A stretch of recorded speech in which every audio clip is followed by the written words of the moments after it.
মেসির কান্নার পর মার্তিনেজের গোলে আর্জেন্টিনার মুকুট ইতিহাসের হাতছানি। আনহেল দি মারিয়ার বিদায়। কলম্বিয়ার বিপক্ষে কোপা আমেরিকার ফাইনাল ঘিরে আর্জেন্টিনার খেলোয়াড়দের আবেগের পারদ ম্যাচের আগে থেকেই চড়েছিল। সেই আবেগঘন শতধারায় উচ্চারিত হতে শুরু করে চোট পেয়ে লিওনেল মেসিকে মাঠের বাইরে চলে যেতে হলো। মাঠ ছাড়তে ছাড়তে কেঁদেছেন মেসি। আর্জেন্টিনার অধিনায়ক কেঁদেছেন ডাক আউটে বসেও। টেলিভিশনের পর্দায় মেসির কান্নার দৃশ্য দেখতে দেখতে ম্যাচের নির্ধারিত 90 মিনিটের খেলা শেষ হয়েছে।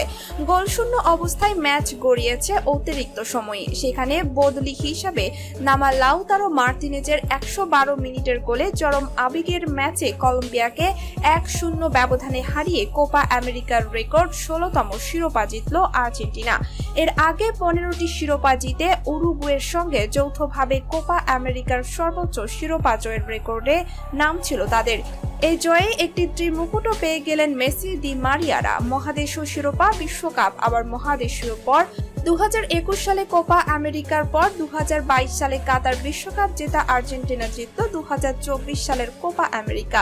স্পেন এই কীর্তি গড়েছিল 2010 বিশ্বকাপের আগে ও পরে ইউরোপ শিরোপা জিতে। স্পেন এই কীর্তি গড়েছিল 2010 বিশ্বকাপের আগে ও পরে ইউরো শিরোপা জিতে। ইউরো শিরোপা দুটি তারা জিতেছে 2008 ও 2012 সালে। সম্মানিত দর্শক বন্ধুরা, আপনি যদি মেসির ফ্যান হয়ে থাকেন তাহলে ভিডিওতে অবশ্যই একটি লাইক করে কমেন্টে জানাবেন।